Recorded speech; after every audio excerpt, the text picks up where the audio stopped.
Hola, espero que estén muy bien. Después de que en 1886 Leopoldo Alas Clarín terminó de escribir La Regenta, la que llamó una obra de arte, es que decidió hacer una compilación de cuentos publicados entre 1879 y 1884 en varias publicaciones periódicas. Los cuentos que seleccionó fueron Pipa de 1884, Amore Furbo, Mi Entierro, Un Documento y Avecilla de 1882, El Hombre de los Estrenos de 1884, Las Dos Cajas de 1883 y por último Bustamante y Zurita de 1884. Su primera edición fue publicada por Fernando Fe y después de que Leopoldo murió no volvió a aparecer hasta que Cátedra decide volver a imprimir Pipa en 1976.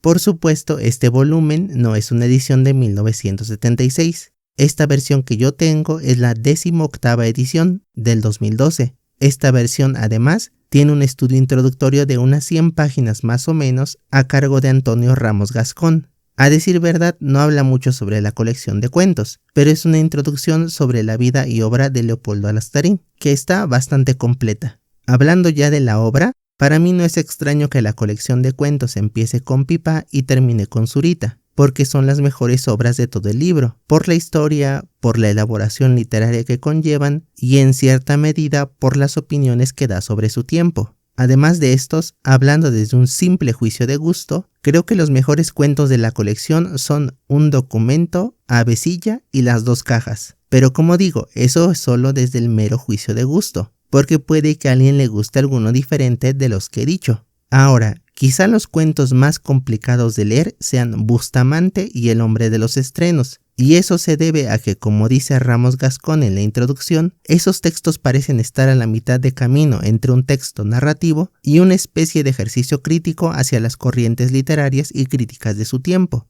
Clarín escribió muchos textos de crítica de la cultura en varios periódicos, que llamaba paliques, los cuales ocuparon buena cantidad de su tiempo y esfuerzos, y ese espíritu ensayístico parece que se encuentra en estos dos cuentos. En El Hombre de los Estrenos, por ejemplo, el personaje principal es Remigio Comella, un hombre aficionado al teatro que no se pierde los estrenos teatrales. Después de hacerse amigo del narrador que cuenta la historia, logra entrar a las obras de teatro gratis y tras varias situaciones se empieza a codear con los críticos de su tiempo, hasta que llega a hacerse la idea de que el teatro debería ser como la realidad misma, al punto en que quiere que las obras de teatro lleguen a durar hasta 40 días y 40 noches si es preciso.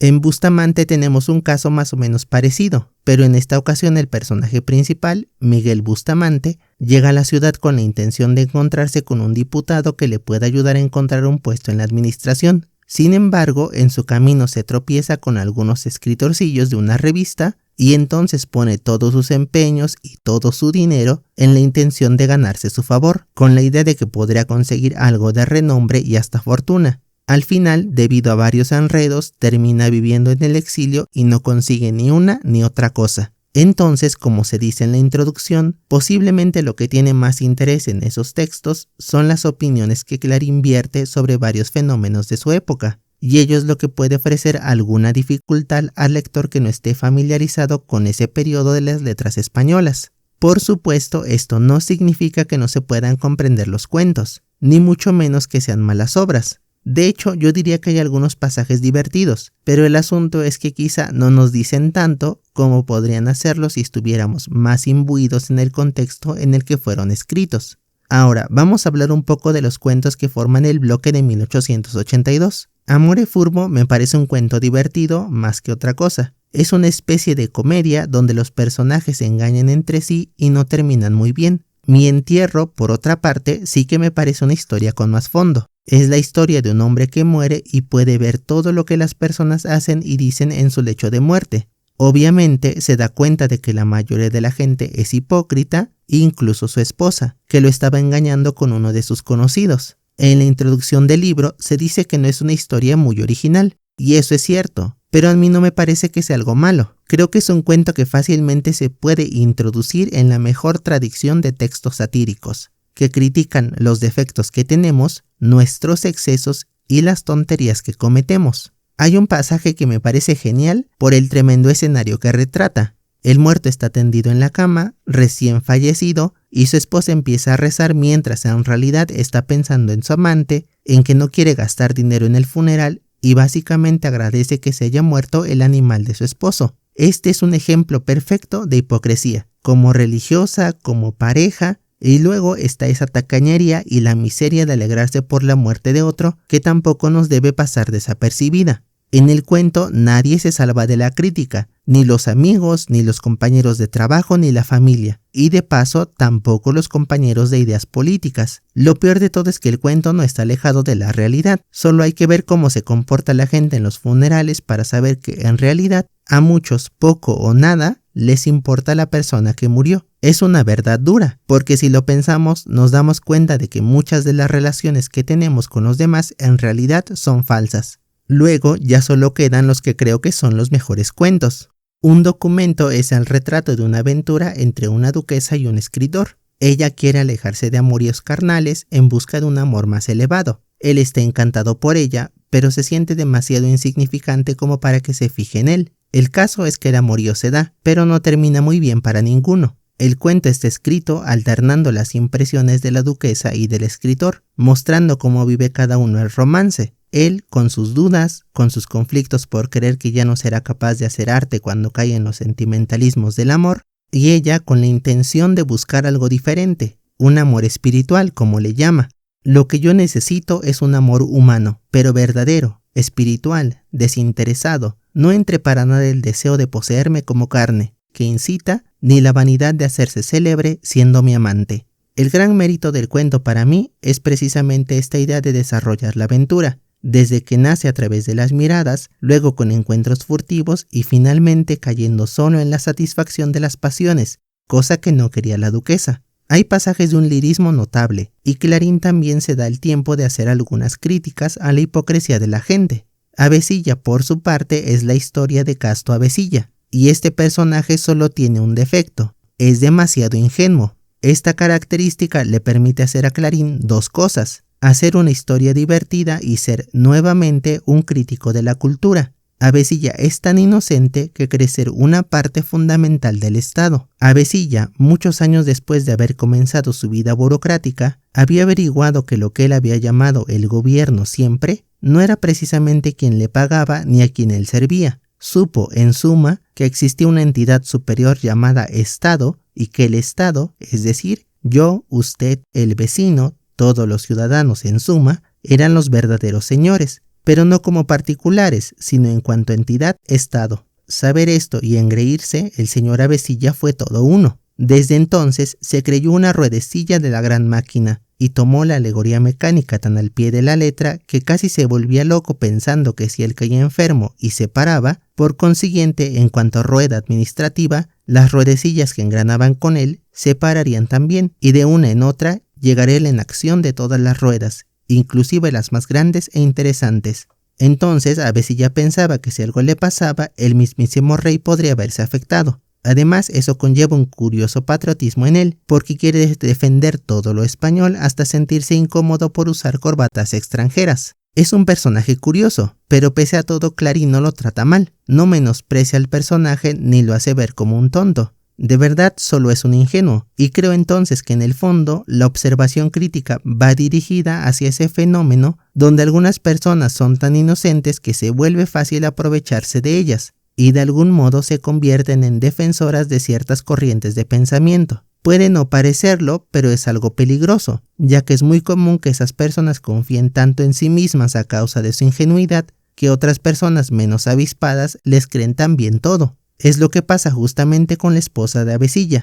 Es una mujer menos letrada, pero logra en ocasiones dudar un poco de lo que dice su esposo. Sin embargo, como Avesilla parece tan confiado, tan sabio incluso, la mujer termina por creerle todo. La ingenuidad del personaje también hace que le dé mucha importancia a cosas insignificantes, y eso se vuelve la causa de varios pasajes donde, por la exageración de Avesilla, una situación común y corriente se torna divertida. Por eso creo que Avesilla es uno de los mejores cuentos del libro, por el buen balance entre la crítica de la cultura y una historia bastante amena. Las dos cajas, por su parte, es la historia de un niño prodigio en el violín llamado Ventura Rodríguez. Cuando su familia descubre su talento, trata de explotarlo, pero debido a varias circunstancias el protagonista termina desencantado de su arte. Sobre este cuento no quiero dejar de mencionar lo que Ramos Gascón dice. Cuando le llega al lector el momento de asomarse a las páginas de esta historia, dispóngase a disfrutar de una de las narraciones de Clarín dotadas de mayor encanto. Y es cierto, Las 2 cajas es uno de los cuentos más bonitos del libro. Creo que es porque Clarín se enfoca más en contar las desventuras del personaje y las observaciones históricas o sociales se encuentran no literalmente, sino entre líneas. Entonces somos testigos de cada uno de los desencantos de Rodríguez, como artista que quiere conseguir algo más que solo tocar virtuosamente, como esposo porque ve las penas que le trae a su mujer, como hijo porque tiene que ceder a los excesos de su familia, como padre porque vive la muerte de su pequeño, etc. Las últimas páginas del cuento, cuando toca en un lugar sin renombre, su esposa le enamora de otro y muere su hijo, la verdad me parecen excepcionales. Pero aunque la historia tiene mucho encanto, el autor no deja de ser un observador crítico de su tiempo. Me parece especialmente llamativo que la obra puede leerse como una crítica hacia las presiones educativas que pesaban sobre un infante que mostraba un poco de talento, un poco en la misma línea que lo hará Germán Hesse cuando en 1906 publique Bajo las ruedas. Y es que desde el principio su destino parece estar sellado, cuando un par de charlatanes lo sentencian. ¿Será un portento o será un imbécil? O asombrar al mundo por su habilidad artística, o llegar a ser un criminal embrutecido. Y por supuesto, unos padres temerosos lo presionarán hasta que llegue a lo más alto. Después, cuando empieza a cosechar algunos éxitos, esos padres que al principio solo son ineptos, se vuelven avariciosos y egoístas, capaces de dilapidar la felicidad de su hijo por unas comodidades materiales. Un día su padre entró en casa de Ventura abriendo y cerrando puertas con estrépito. ¿Qué era aquello? ¿Se dejaba un padre y una madre en el arroyo? ¿Y los sacrificios? En casa no había un cuarto. Todo se había gastado en criar aquel portento, que no acababa de dar el fruto esperado. Yo he gastado un capital enorme, lo he tirado todo por la ventana, estoy sin camisa. ¿Y dónde están los intereses de ese enorme capital? El hijo se vuelve la mercancía. Y así como el protagonista de Bajo las ruedas termina mal, quizá Ventura Rodríguez termina peor, porque tuvo que vivir más tiempo con la presión de su padre y con la brújula perdida porque nunca supo qué hacer con la vida. De Zurita solo quiero decir unas cosas. Damos por descontado que es un buen cuento. Curiosamente puede leerse como el caso contrario de Avesilla. Si aquel era un personaje que confiaba mucho en sí mismo por ser ingenuo, Aquiles Zurita está tan preparado que termina desconfiando de sí. Es un hombre con estudios, que ha dado clases y por ello ha tenido que aprender lo que enseñaba de mejor modo que sus alumnos, pero aún así este es él. Así vivía Zurita, deslumbrado por todo lo que quería deslumbrarle, admirándolo todo, creyendo en cuantas grandezas le anunciaban, viendo hombres superiores en cuantos metían ruido, admitiendo todo lo bueno que sus muchos profesores le habían dicho de la antigüedad, del progreso, del pasado, del porvenir, de la historia, de la filosofía, de la fe, de la razón, de la crematística, de cuanto Dios crió, de cuanto inventaron los hombres. Todo era grande en el mundo, menos él. Y esa falta de confianza lo hace la persona más manipulable de la que yo haya leído. Si alguien se le acerca y le habla bonito de algo, de inmediato se lo cree y abandona todo en lo que pensaba. Esto puede parecer muy contraintuitivo. Comúnmente tenemos la idea de que las personas, cuanto más saben, se vuelven más arrogantes. Y sobre todo pasa con los que se dedican a la filosofía, como Zurita. Pero la verdad es que a veces sí sucede lo que al personaje. Puede ser por varias razones, pero algunas personas desconfían mucho de sí, sin importar qué tan preparadas estén. ¿Qué nos dice el cuento a propósito de esto? No muchas cosas buenas, la verdad. Zurita no termina tan mal como algunos otros personajes en el libro, pero sí queda desencantado de las ideas. Se olvida de toda búsqueda intelectual y se enfoca en los sencillos placeres del cuerpo. Puede parecer un final no tan triste, pero cuando Zurita se embriagaba dejaba salir todas sus frustraciones. Creo que sería interesante leer Zurita y Avesilla como un juego de contraste. Me parece indudable que en la vida siempre estamos en peligros, por decirlo así, de aceptar ideas, corrientes de pensamiento, juicios, y debemos ser cuidadosos. No habría que ser tan seguro de sí como Avesilla, pero tampoco tan inseguro como Zurita. Hay mucha gente que no duda de estar en lo correcto, pero quizá solo no alcanzan a ver su propia falta de buen juicio, y otros más se creen todo lo que les dicen. Por supuesto, es complejo encontrar un punto medio entre ambos. donde seamos humildes intelectualmente hablando, críticos y juiciosos, pero al menos estas obras de Clarín nos ponen sobre aviso. Y la obra con la que comienza el libro es Pipá. Podría decir que es una pequeña obra maestra, pero la verdad es que sospecho que hay cosas que todavía no alcanzo a ver en ella. Lo que sí puedo decir es que es el cuento más complejo de todo el libro, no tanto porque sea difícil de leer, sino por los juegos narrativos que parece tener.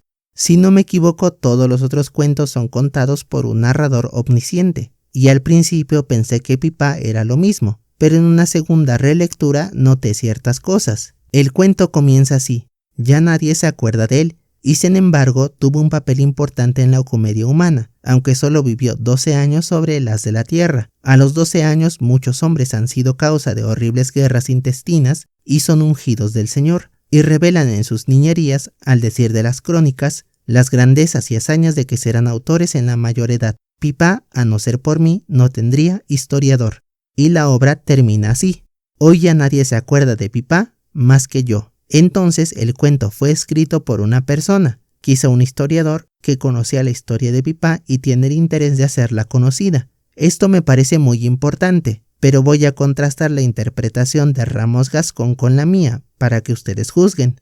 Para él, en el cuento se construye una confrontación estética entre imaginación y realidad. Hay espacios que recorre Pipá que parecen ensoñaciones, como el palacio, la pequeña Irene que se queda prendada de él, los cuentos que escucha la noche del baile, etc. Y estos se contrastan con la realidad: la taberna donde a veces va, la pistañina, una chica que canta en la sucia taberna y las canciones obscenas que la obligan a entonar. Y en este contraste de espacios, al final, el cuento se desencanta por la cruda realidad, porque Pipá sale huyendo del palacio con dirección a la taberna. Ramos Gascón hace esta lectura porque está leyendo el cuento pensando que el interés de Clarín es decantarse claramente por la corriente realista en lo que se refiere a la manera de escribir una historia.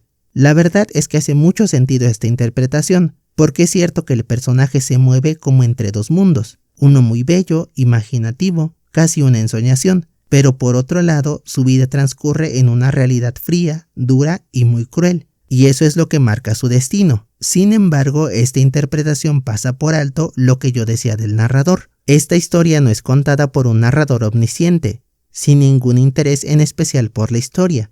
Creo que el hecho de que el narrador sea un historiador interesado en rescatar la vida de Pipá nos dice que esta historia se está contando no con objetivos estéticos, sino sociales. De hecho, el comienzo del cuento ubica claramente al personaje en el contexto social que vivió, con sus harapos a cuestas, con sus vicios precoces sobre el alma y con su natural ingenio por toda gracia. Amén de un poco de bondad innata que tenía muy adentro, fue Pipá un gran problema que nadie resolvió. Tuvo fama, la sociedad le temió y se armó contra él de su vindicta en forma de puntapié, suministrando por grosero polizonte o evangélico presbítero, o safio sacristán, terror de beatas, escándalo de la policía, prevaricador perpetuo de los bandos y maneras convencionales. Tuvo, con todo, razón sobre todos sus enemigos y fue inconsciente apóstol de las ideas más puras de buen gobierno. Siquiera la atmósfera viciada en que respiró la vida malease superficialmente a sus instintos generosos. Pipá fue sobre todo alguien molesto para la gente de su tiempo, que se defendió de él aplastándolo sin consideración, pero el narrador nos dice que aunque la vida que le tocó hizo que sus peores instintos afloraran, fue sin embargo un apóstol de lo que debiera ser el buen gobierno. En el cuento hay varios pasajes que nos dejan en claro que Pipá fue objeto de los peores maltratos sociales. Una madre ausente, un padre golpeador, policías y religiosos que lo tratan mal por ser algo travieso, etc. Todos sus conciudadanos maltrataban a Pipá siempre que podían, cada cual a su modo, según su carácter y sus facultades, pero todos indefectiblemente, como obedeciendo una ley, como inspirados por el gran poder enemigo, incógnito, al cual Pipá ni daba un nombre siquiera, pero en el que sin cesar pensaba, figurándoselo en todas estas formas y tan real como el dolor que de tantas maneras le hace sentir un día y otro día. Aunque nunca lo dice literalmente, el cuento sostiene que Pipá no era malvado, sino que fue la sociedad con su maltrato la que lo vuelve problemático. Entonces yo creo que sí hay un contraste de espacios, uno donde tratan bien al personaje y otros donde no, pero el asunto es hacer una crítica social. Se trata de señalar a toda esa gente que se dice de buenas costumbres, pero que en realidad son los causantes de muchos problemas sociales con su desprecio, su maltrato, su discriminación, etc. El narrador incluso se burla de alguien que interprete mal el cuento. La horrible bruja contemplaba la masa negra, informe que había sido Pipá, con mal disimulada alegría. Gozaba en silencio la venganza de 1000 injurias. Tendió la mano y se atrevió a tocar el cadáver.